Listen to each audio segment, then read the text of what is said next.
Hello, welcome back to my channel. ఈరోజు తెల్ల ఉలువలతో ఉలువల చారు ఏ విధంగా తయారు చేయాలో నేర్చుకుందాం. ముందుగా ఉలువలను మనం ఓవర్ నైట్ నానబెట్టుకోవాలి. దానివల్ల తొందరగా ఉడుకుతాయి. తర్వాత నీళ్ళు వంపేసి ఒక కుక్కర్లో ఉలువలను ఒక గ్లాస్ వాటర్ కొంచెం సాల్ట్ని యాడ్ చేసి ఉడకబెట్టుకోవాలి.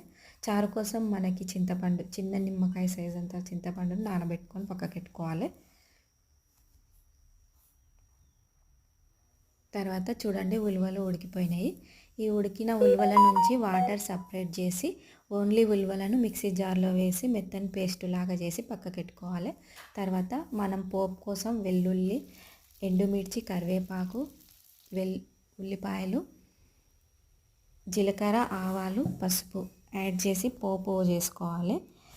ఇందులో ఓన్లీ వెల్లుల్లి వాడాలి, అల్లం వెల్లుల్లి పేస్ట్ వాడకూడదు. తర్వాత మనము చారు మిక్సీకి పట్టుకున్న మెత్తని పేస్ట్ అన్నీ యాడ్ చేసి కొంచెం కారము, ఉప్పు, తగినంత ఉప్పు యాడ్ చేసి తర్వాత పెప్పర్ పౌడర్ కూడా యాడ్ చేయాలండి. తర్వాత కొంచెం మసలేటప్పుడు చింతపండు రసాన్ని యాడ్ చేయాలి. ఒక 2 నిమిషాలు మరిగించిన తర్వాత చారు అనేది రెడీ అయిపోతుంది. నా ఛానల్ని కొంచెం సబ్స్క్రైబ్ చేయండి, లైక్ చేయండి, షేర్ చేయండి ప్లీజ్.